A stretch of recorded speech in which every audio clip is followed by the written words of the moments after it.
Vivimos tiempos convulsos en los que a diario las noticias se suceden de forma frenética. Noticias, muchas de ellas difíciles de creer hace solo unos meses. Desde que apareciera en nuestras vidas la COVID-19, hemos asistido a un sinfín de escenarios en los que, en el mejor de los casos, o quizás debería decir el menos malo, pintaba un futuro cuando menos incierto. Aspectos tan esenciales como la salud, la economía o los propios valores como conjunto de la sociedad han sucumbido en mayor o menor medida ante este carrusel de reveses que estamos sufriendo día sí y día también. Si hacemos un ejercicio de memoria, podremos recordar cuando la sensación de estar protegidos por el Estado y sin necesidad de preocuparnos en el devenir de nuestro destino como sociedad, en clara alusión a la confianza en nuestros dirigentes, era la normalidad. Pero a estas alturas de 2020 las dudas de la ciudadanía han crecido de forma exponencial y no parece que vaya a cambiar la tendencia. Cada vez se suman más voces de protestas ante las decisiones que se toman desde las altas esferas, muchas de ellas difíciles de entender a todas luces.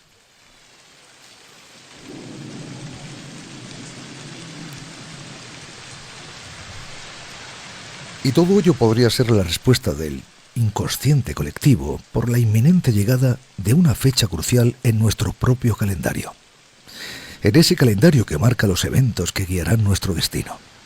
Quizás sea solo una pequeña reflexión de alguien que observa desde una lejana ventana el caer de la lluvia en una noche gris ante la triste mirada de una calle vacía. Pero lo cierto es que, sea verdad o no, cuando el peligro acecha, cuando tu espacio de seguridad se ve invadido por la sensación que provoca el miedo a un futuro incierto, lo que nos queda es el instinto, ese instinto de supervivencia que nos ha permitido sobrevivir como especie hasta nuestros días y que es la única voz de la que podemos estar seguros que no nos abandonará hasta el final. Sí, aquí apoyado junto a mi ventana, siento que despierto poco a poco de un sueño que amenaza con tener un final de pesadilla. Aquí, desde la soledad del pensante, espero con cierto recelo la nueva tormenta con la que nos despertaremos el día de mañana. Quizás ese mañana que creíamos que llegaríamos a ver ya ha llegado. ¡Adelante!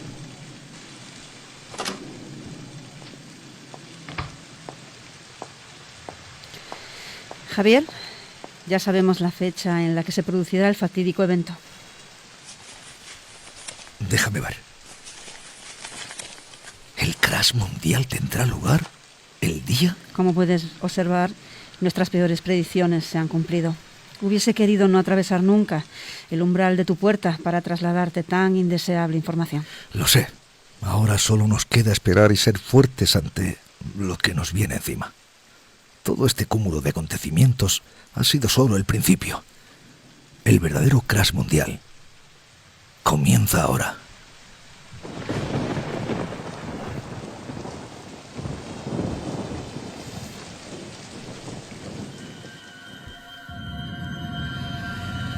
Sí, amigos, crash mundial en los próximos meses, interrogante que planteamos, interrogante que vamos a ver si es posible que tenga respuesta.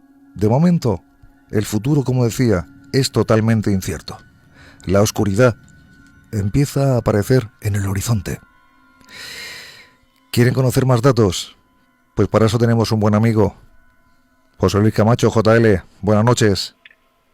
Buenas noches, ¿qué tal, Javier? ¿Qué tal estás? Pues la verdad que con este asunto estoy un poquito, digo un poquito por decir poquito, pero yo creo que hay que estar demasiado preocupado, ¿no? Pues sí, efectivamente es un punto de inflexión dentro de nuestra vida. Dice la Cábala que todas las generaciones han tenido su biná, que es una especie de explicación diciendo que todos han pasado grandes crisis: Primera Guerra Mundial, Segunda Guerra Mundial, Guerra Civil, crisis económicas, y ahora nuestra generación se enfrenta a algo distinto. Y ese algo distinto es un crash mundial que puede que se produzca en los próximos meses, no demasiados, digamos que como mucho unos 5 meses y como poco en un mes. Un crash mundial que nos va a afectar principalmente a los mayores países de Occidente. Hace ya tiempo que se viene barajando sobre que el modelo actual capitalista es una especie de Ouroboros que se fagocita a sí mismo y llega un momento en el cual necesita reinventarse. Y para poderse reinventar es preciso dinamitar todas las bases que tenían hasta el momento y rehacerse desde un punto cero. Es una frase que me recuerda bastante a la masonería. La masonería tiene una conocida frase que es Ordo ad Chaos, que quiere decir algo así como el orden después del caos. Para poder llegar al orden, primero hay que producir el caos, una especie de idea que no les ha funcionado nada mal, por cierto. Históricamente, siempre hemos tenido en nuestro mundo personajes que han tratado de dominar el mundo conocido. Desde la antigüedad, Alejandro Magno, los faraones con aquellas tierras que conocían y aquellos puntos en los cuales, pues consideraban que estaba el fin de los mundos, o los griegos, los romanos. Ha habido tantos personajes en la historia, desde Napoleón, Hitler, que han intentado mantener un dominio mayor o menor dentro de nuestro planeta. Siempre ha habido. Y siempre han fracasado. Han fracasado porque han utilizado una estrategia equivocada, la fuerza. De ahí que quizás en estos momentos y después de tanto aprender sobre nosotros, estemos frente a un grupo de personajes muy poderosos que han tomado la decisión de dominar y controlar este mundo hasta sus más últimas instancias.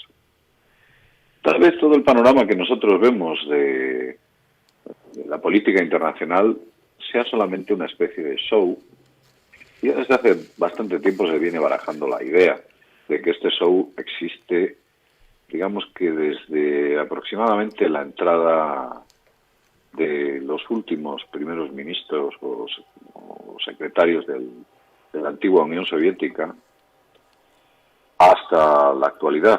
En realidad estoy hablando de que entre Occidente, Oriente y Rusia no existe como tal una especie de guerra fría. Lo que hay es una especie de reparto del negocio. Esto lo hacían, o lo han hecho siempre las antiguas mafias históricas, cuando se repartían los territorios de las ciudades o se repartían los territorios de las zonas. Pues quizás lo que exista realmente, más que una especie de lucha entre ellos, sea un reparto de poder. Y ese reparto de poder implica que para poder seguir hacia adelante necesitan un gran crash mundial que se va a producir en los próximos meses desde mi punto de vista, pero evidentemente esto solamente es un punto de vista que nace no solo de informaciones terrestres, sino que de informaciones que van mucho más allá de lo terrestre. Quizás alguno que me esté viendo me entienda perfectamente. Hay una serie de foros en el mundo, foros muy importantes, muy poderosos. Uno de ellos, por ejemplo, es el Foro Económico Mundial, quien le dedica buena parte de sus noticias actualmente a lo que llaman el Gran Reset. Ese es el nombre que le dan, que ya de alguna manera nos están diciendo prepárense porque va a haber un Gran Reset. Además, los personajes que se encuentran detrás del Foro Económico Mundial no solo hablan del Gran Reset, sino dicen que es una gran oportunidad. Lo hablan como oportunidad, ¿no? Diciendo, esta crisis a la que nos enfrentamos es una especie de bendición con la que, bueno, pues lo que podemos hacer es llegar a conseguir esas metas que tanto hemos deseado. O hay otros foros también muy poderosos, algunos herméticos de los cuales se sabe muy poco, como puede ser el Club Bilderberg, el cual incluso hemos llevado a algunos políticos han sido invitados a su foro y ni siquiera han tenido la decencia de contar qué es lo que allí se ha hablado, se ha dicho. Por algo será. Quizás porque están, de alguna manera o de otra manera, trabajando para unos intereses que quizás no son a los que deberían, o no son con los que deberían trabajar. Hay otro foro también muy interesante, que es el CFR, el Consejo de Relaciones Exteriores. Es muy poderoso, lleva muchos años funcionando desde finales de los años 40, y en él hay unas 3.000 personas aproximadamente que podemos considerar que son de lo más importante en el planeta a nivel económico, político, militar y en todos, por supuesto, académico y, qué duda cabe, también mediático dentro de ese foro que tienen, ese Consejo de Relaciones Exteriores, que es una ONG, es una organización sin ánimo de lucro, pero que han dictado la política internacional de estos últimos años, entre que hemos visto como el CFR, el Council for Danger, ejecutaba o mostraba una serie de ideas que tenían en mente, poco a poco se iban plasmando, y hablamos de los grandes acontecimientos que han sucedido no desde hace demasiado tiempo, sino que lo llevan haciendo históricamente. Hay muchos más grupos extraños que parece que todos ellos trabajan al ritmo de una batuta, que quizás esa batuta esté dirigida y orquestada por no demasiadas personas vinculadas al poder. Digamos que todo esto es como una especie de orquesta que está sonando de manera perfectamente sincrónica, no está desafinando y están consiguiendo esos planes para ese gran reset que se va a producir en las fechas que voy a dar dentro de un rato. Voy a explicar qué es lo que va a pasar en base a las informaciones que yo tengo. Estupendo. Verás, es posible, y voy a poner en contexto de lo que va a suceder, es muy posible que en breves fechas aparezca dentro del panorama internacional, si no ha aparecido ya, lo que se denomina un cisne negro. Cisne negro, dentro de lo que es la política o la economía, es una rareza. Los cisnes negros son raros de por sí. Y dentro del contexto en el que estoy hablando, un cisne negro puede ser, por ejemplo, que el dólar valga más que el euro, ¿no? Ejemplo. Sí. O otro tipo de efectos pues a ese nivel. Hoy en día nos hemos encontrado con un curioso cisne negro, porque Donald Trump ha perdido unas elecciones en las cuales iba como principal favorito, una rareza, ocurrido ahí algo extraño, no voy a entrar en hipótesis sobre lo que ha podido ocurrir, aunque desde luego es francamente sospechoso lo que ha pasado en esas elecciones. ¿Podríamos considerar que eso es un cisne negro? Pues quizás. A partir de ese evento se producirán unas fuertes accidentes dentro de lo que es la economía global, marcados principalmente con las siguientes fechas que te voy a dar. Vamos a ello. Y esto es importante, porque aquí es cuando la matan. Concretamente será el 7 o el 16 de diciembre. Un grupo de personas, entre las que me incluyo, hemos evaluado estas dos fechas y hemos pensado que hay pocas posibilidades de que ese crash global se produzca entre esos 2 días. En esos 2 días, no entre, sino en esos 2 días en concreto. 7 de diciembre y 16 de diciembre. La siguiente fecha, o las siguientes 2 fechas que damos, es el 7 de febrero y 16 de febrero. Uno de esos 2 días se puede producir ese crash global. Cuando hablo de crash global, voy a explicar concretamente qué es ese crash global. Estas 2 fechas, la del 7 de febrero y la del 16 de febrero, son unas fechas en las que consideramos que existen un alto porcentaje, muy alto porcentaje de posibilidades de que ocurra, más concretamente el 16 de febrero. Y las 2 últimas fechas que barajamos, debido a informaciones que se nos han entregado, son el 7 de abril y el 16 de abril. Esas fechas y concretamente el 16 de abril es la fecha límite en el cual la plutocracia global que pretende llevar a buen puerto este crash tiene como fecha final en la que lo van a ejecutar. Estas son las informaciones que yo tengo. Hombre, yo le diría a todo el mundo, tome esto o tómeselo deportivamente.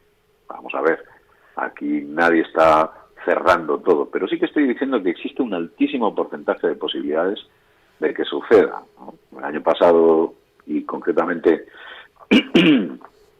no es que tenga una especie de bola mágica y vea ese futuro, no, son informaciones que hemos recibido. Cuando hablo de un crash mundial, muchos estarán preguntando, bueno, ¿cuál es el calado de ese crash mundial? Pues voy a explicarme. Un crash mundial al que nos quieren llevar quiere decir que usted, cuando vaya a ir a un cajero, verá que su cajero no le va a dar dinero. Cuando vaya al banco, verá que el banco está cerrado. Lo único que tendrá será el dinero en efectivo, con el cual quizás pueda comprar algo en los supermercados que se verán literalmente abarrotados de gente, presa del pánico, adquiriendo bienes de consumo de primera necesidad. A los pocos días es muy posible de que nuestra querida corriente eléctrica deje de funcionar de manera adecuada. Haya ciertos cortes energéticos, y quizás en un momento concreto incluso solo entreguen energía unas horas al día. Es más, puede que llegue un momento todavía más dramático en el que ni siquiera tengamos esas horas al día de energía eléctrica. ¿Qué quiere decir eso? Pues quiere decir que las redes de Internet que tenemos se vienen abajo. Si no hay energía eléctrica, hay muchas cosas que se vienen abajo, alimentos que necesitan frío se vienen abajo, y cuando usted abra el grifo de su cocina o de su baño, verá que no sale agua, porque las bombas no tienen energía para poder bombear el agua hasta su grifo. Claro, en un panorama de este tipo hay muchos problemas, porque podemos pensar que en ciertos lugares puede que el pillaje se lleve a efecto. Ya ha ocurrido, ha habido antecedentes en los cuales apagones que se han producido durante un cierto tiempo, cuando superan un cierto umbral, pues empiezan a producir este tipo de cuestiones. Todo tenemos en el famoso apagón, no sé si fue en los años 70, concretamente en Nueva York, ¿no? Duró más de lo que debía, afectó a zonas o barrios en los cuales la gente es bastante más nerviosa, y se empezó a producir una serie de pillajes y problemas en general. ¿Qué quiere decir? Bueno, pues por ejemplo, hace poco ha habido en Bombay un apagón. Yo los llamo apagones de prueba, ¿no? Es como que la élite está ahí efectuando una serie de pruebas en diversos lugares del mundo a ver qué es lo que pasa, cómo reacciona la gente, una especie de test social. Bueno, pues muy poca gente se ha enterado de que hace unos 21 días ha habido un apagón en Bombay y ha dejado a 50 millones de personas sin energía eléctrica, sin trenes, porque los trenes necesitan energía eléctrica, y más en la India, que tienen una gran necesidad de ello. Hace una semana, concretamente, ha habido un apagón en todo Israel. Israel se ha quedado sin energía eléctrica. Hace unos meses ha habido un apagón en Argentina, en parte de Brasil y otros países, que nadie sabe hasta la fecha por qué, de dónde, cómo ha sido posible. Nadie sabe por qué. E incluso alrededor de Madrid y en ciertos puntos de España ha habido microapagones, que nunca se ha llegado a la solución. Unos dicen que son problemas de mantenimiento, de abastecimiento, otros son problemas de transformadores que son o se han quedado obsoletos sus sistemas, pero no se llega a la resolución final. En realidad, no se sabe por qué se produce. Hay más cosas de fondo. Quiero decir, en el momento que no hay energía eléctrica, se produce un problema, y es que si hay un incendio en una ciudad, ¿me puede explicar a alguien cómo se apaga ese incendio? Eso es un problema, se podría extender. Sí. Voy a ir más lejos. Es posible que muchas ciudades, debido a que nuestro país en concreto tiene un cierto grado de autarquía, quiere decir que tenemos ganadería y tenemos agricultura en buena cantidad, afortunadamente, bueno, pues quizás nos permita una sostenibilidad bastante más amplia que otros países como pueda ser el Reino Unido. Hay muy poca gente que sabe que el Reino Unido tiene muy poquita ganadería poquísima ganadería y tiene nada, muy poquitos campos de cultivo, muy poquito tiene. ¿Qué ocurre? Bueno, pues que en ese país o en esa isla en concreto viven, no sé si son 70 o 80 millones de personas. El problema que están constantemente siendo abastecidos desde el continente, con productos de primera necesidad.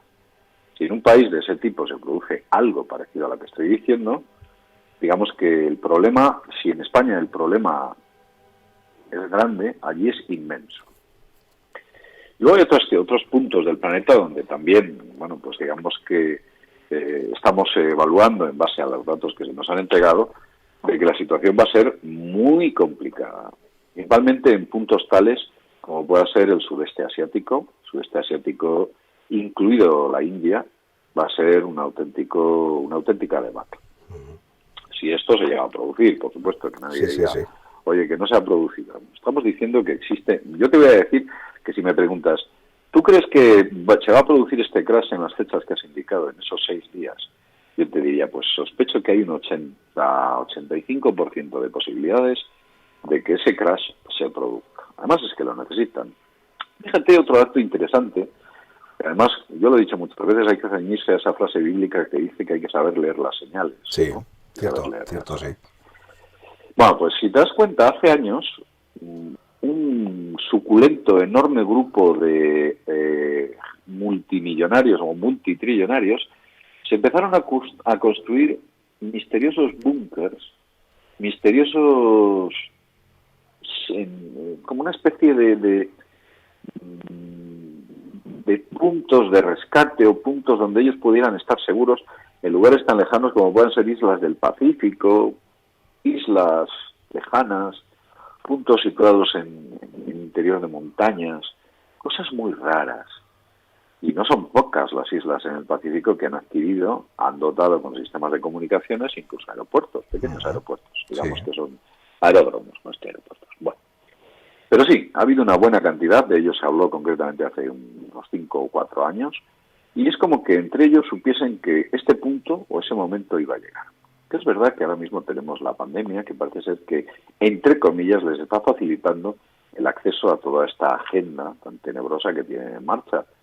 De hecho, como he dicho antes, el Foro Económico Mundial están contentísimos y además es que lo dicen. Pero personajes como puede ser el príncipe de Inglaterra, o vemos que están muy contentos porque es esa oportunidad que siempre, esa ventana que han esperado. Máxime cuando tenemos en cuenta que a la gente se la tiene confinada en las casas, no puede salir, tiene restricciones, hay toques de queda, no puedes hablar, no te puedes reunir. Es como que dijeran, bueno, pues si quitas ciertos factores, la posibilidad de reacción de la sociedad frente a un evento de este tipo es cero, o muy baja, muy pequeña. Vamos a poner un colchón al problema para que el problema no nos salpique. Bien, voy a continuar con lo que va a ocurrir. ¿Qué va a pasar? Ese crash llega, no podemos sacar dinero, nadie percibe las nóminas, por supuesto, digamos que las pensiones, ERTES, todas las ayudas sociales que se están prestando no se pueden prestar porque el propio país está en bancarrota. Recordemos que cuando recibe fondos España del famoso BCE, no se los dan a España, se los dan a la banca, y la banca lo recircula o digamos que se lo bombea a España en una especie de bypass innecesario que a saber por qué está ahí, aunque es fácil descubrirlo. Hay intereses de que en vez de entregar directamente el dinero del BCE a los estados, pase a la banca para que perciba unos suculentos intereses. Nadie sabe hasta la fecha por qué se está haciendo, aunque es muy fácil, muy fácil preverlo, vamos, es obvio. No hay más que ver que todos los grandes partidos que hay en estos momentos están financiados, prácticamente todos, financiados por enormes créditos bancarios que nunca devuelven. En la mayor parte de las ocasiones no llegan a devolver. ¿Por qué? Si yo pido un crédito para adquirir un vehículo o adquirir una casa, a mí me lo van a pedir. ¿Por qué a ellos no? ¿Cuáles son las contrapartidas? O sea, entramos dentro de lo que es un juego muy complejo, muy extenso, muy grande y difícil de abarcar para poder entender qué es lo que puede suceder. Bueno, vamos a continuar con esta agenda. Después de que se produzca el crash, evidentemente habrá pillaje, habrá motines, habrá todo tipo de revueltas, disturbios, intervendrán los cuerpos de seguridad del Estado, intervendrá el ejército. Y durante un tiempo, efectivamente existirá una resistencia hasta que desaparezca, unas pocas semanas, 2, 3 semanas, no creo que dure mucho más. Después lo que existirá será una especie de supervivencia o estado de supervivencia.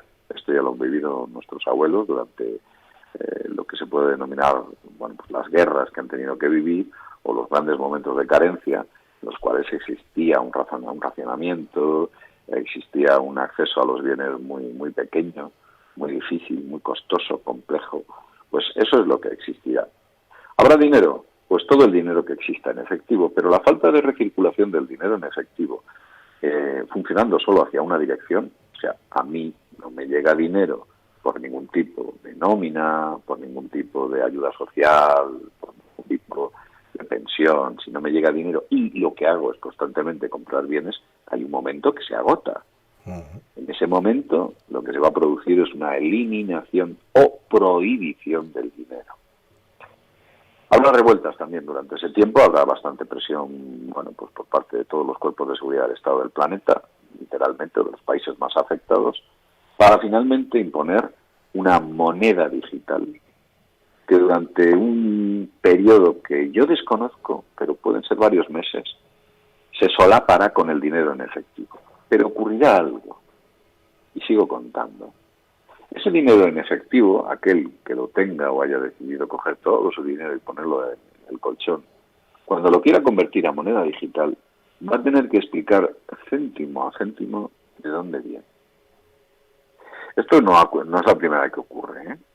Ya cuando la Francia ocupada, cae la Francia de Vichy y se libera Francia, había mucha gente que tenía los famosos francos de la época de la época en la cual Francia estuvo ocupada por los alemanes, y esos francos tuvieron que convertirlos a la moneda de curso legal que se generó cuando finalmente termina la guerra, y a los colaboracionistas con el régimen nazi se les descubría porque tenían un montón de dinero, muchísimo dinero, que cuando lo intentaban convertir a la nueva moneda, pues acababan muchos de ellos en la cárcel, no podían convertirlo.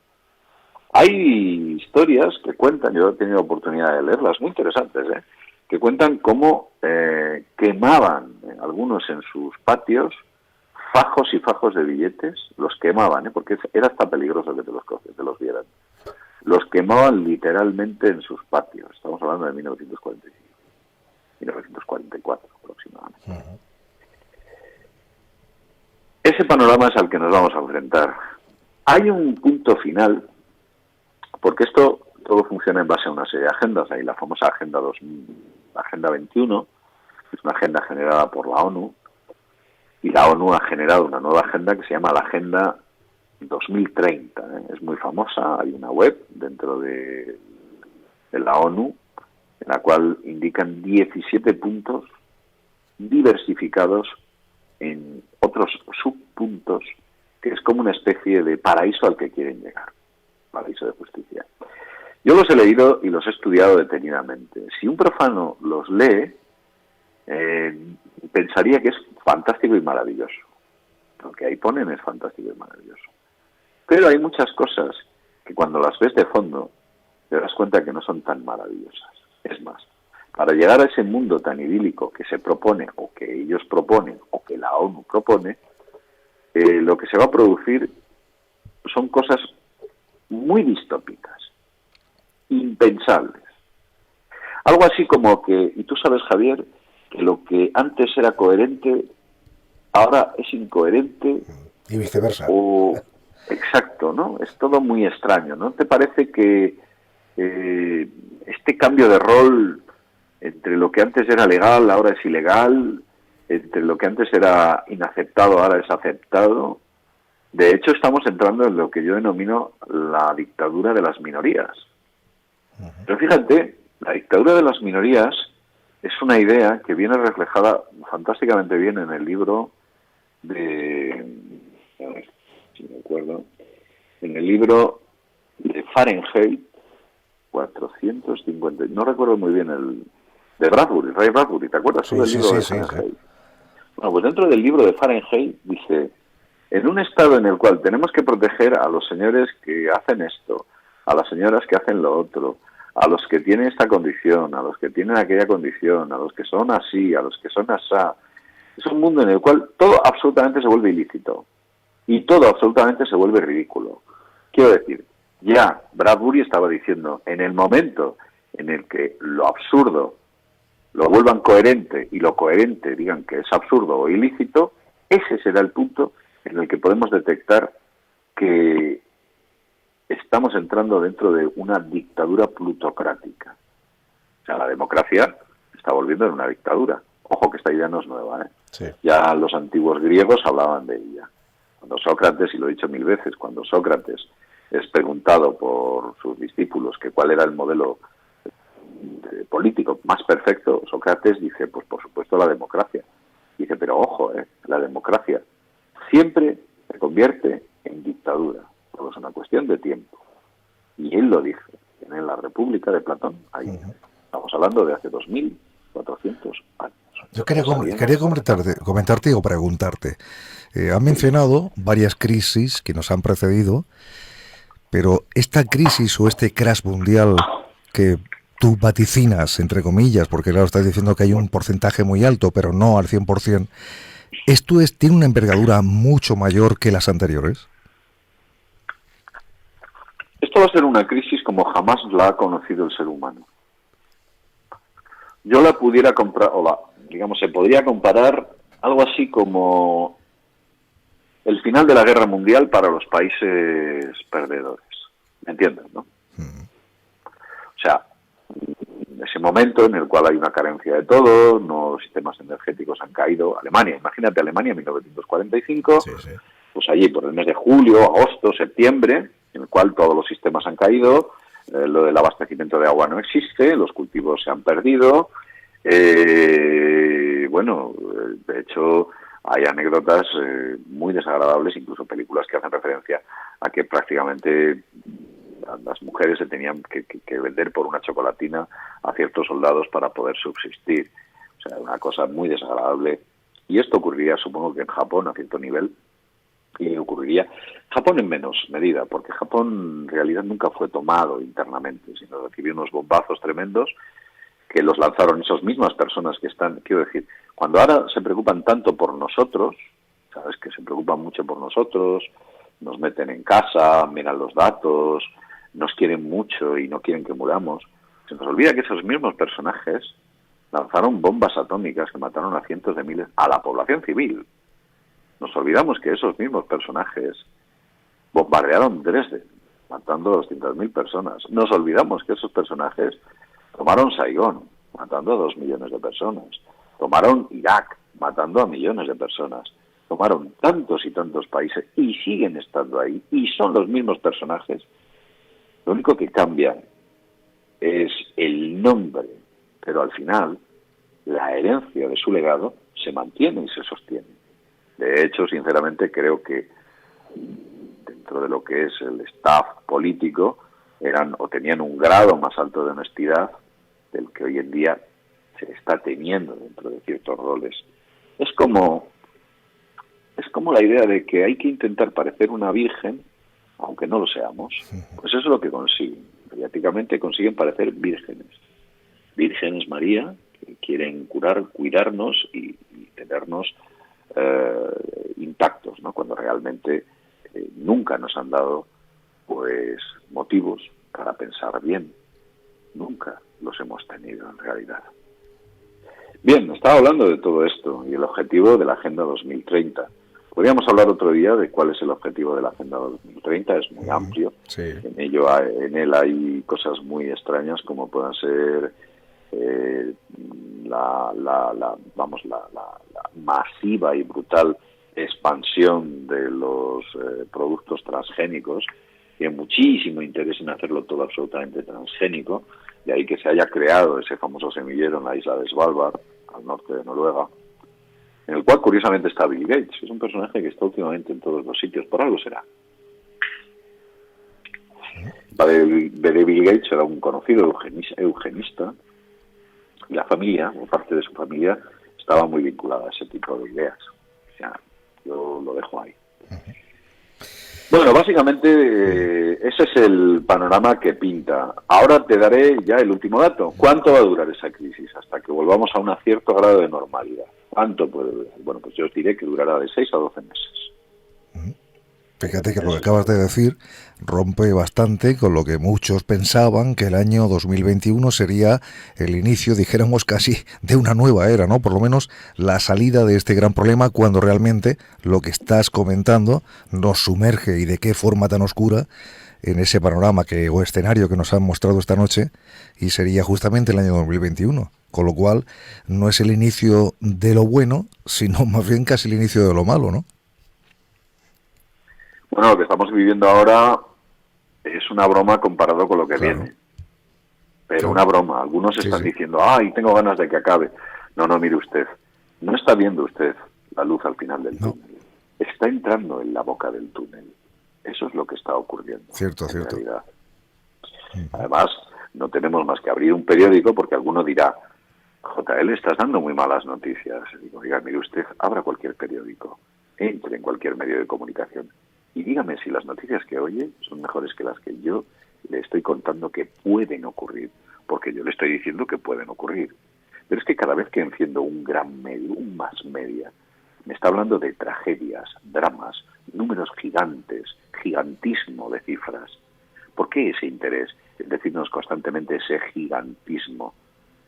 Evidentemente hay gente que no se lo cree, o gente que se lo cree, o gente que descubre que detrás de esas cifras existen, bueno, pues alguna forma de thrillerismo. Es posible, no es descartable. Sí. Yo he tenido la oportunidad de ver cosas absolutamente flagrantes, absolutamente obvias, que un niño pequeño sería capaz de detectarlas. Pero hay gente que no las detecta. Considera que el Estado, en general, es como una especie de padre, ¿de acuerdo? Pero, ¿sabes? Yo creo que el padre que es ese Estado me recuerda mucho a la película italiana Padre Padrone, o Padre Patrón. Sí. Una conocida película en la cual un cruel padre tenía tiranizado a su hijo para que fuera no un hijo, sino una especie de herramienta o extensión de todas sus fobias, miedos, inseguridades, odios, venganzas, algo así. Eso es lo que yo realmente pienso que es en estos momentos. Entonces, el que inocentemente piense que el Estado está ahí para protegernos, le diría dos cosas. Cójase usted los libros de historia, revise los libros de historia, revise lo que han hecho en estos últimos 40, 50, 60 años, no lo sé. Cójalo, mírelo. ¿Cuántos años lleva viviendo el ser humano que no ha encontrado una edad de oro? Nunca la hemos tenido. ¿Es casualidad? Máxime ahora, cuando tenemos medios de productivos al más alto nivel y una tecnología puntera. ¿Por qué no se consigue esa edad de oro? Quizás hay intereses que no se consigan. Te voy a decir algo, Javier. Mira, esto es muy fácil de entender. José Luis, JL, para mantenerse, pues no necesita mucho. De hecho, tengo un grado de soy bastante austero. Otra persona que pueda ser o que pueda tener millonario, pues necesita bastante dinero para mantener sus propiedades, necesita muchos recursos para mantenerse. Pues imagínate tú lo que puede necesitar alguien como Bill Gates, por ejemplo, como Slim. O sea, son gente que necesita una cantidad ingente de, entre comillas, energía económica constantemente para poder seguir ahí, en la punta de lanza de este planeta. ¿Comprendes, no? Y tanto. Y evidentemente se están dando cuenta de que la maquinaria deja de estar engrasada. No van a engrasar la maquinaria. La van a destruir y van a poner otra totalmente nueva, con la que se garanticen 100 o 150 años de plutocracia para ellos y, por supuesto, para nosotros otro tipo de cosas.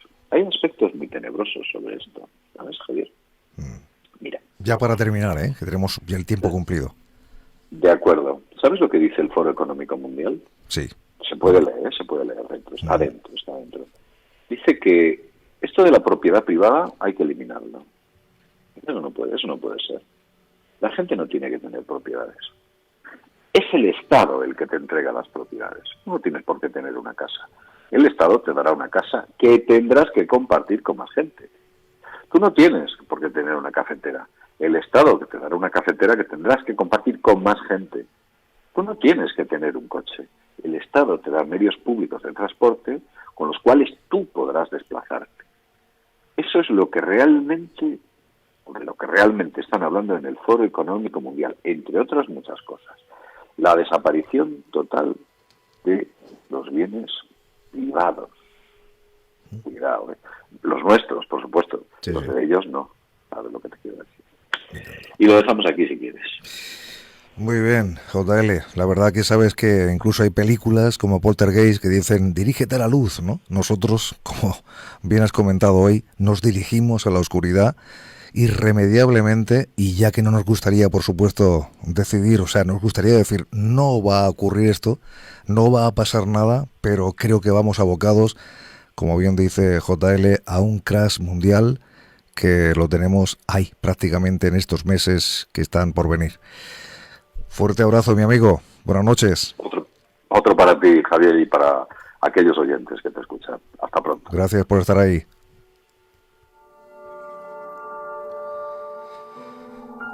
Esto es un problema muy grande, pero un problema muy grande que, curiosamente, viniendo hacia la emisora con Fulgen Solano, sin haber hablado de este asunto con JL, yo se lo comentaba a Fulgen, y por eso nos estábamos mirando, como diciendo, ¿te das cuenta? Ese dato. Le decía incluso a Fulgen que antes se robaba dinero, se robaban cosas, ¿no? Va a llegar un momento en que la gente no tenga ni un solo céntimo y se va a robar comida. Van a esperar seguramente hasta la gente, esperando que salgan de los supermercados, para robarle las bolsas de comida. Porque aquellos que han consumido todo lo que tienen ahorrado, ¿de dónde van a sacar dinero? Y los que viven prácticamente el día. ¿Cuántas tiendas hay en toda España y en el mundo que dependen de esa tienda? Tienda que ha estado cerrada durante un cierto tiempo, han tirado de ahorros, al final la gente no va tanto a la calle, sí van para fiestas y demás, sí, eso sí. En fin, es que si no nos quedamos sin tiempo. Pero esto es realmente un escenario de lo más oscuro y de lo más tétrico y dramático, sin duda alguna.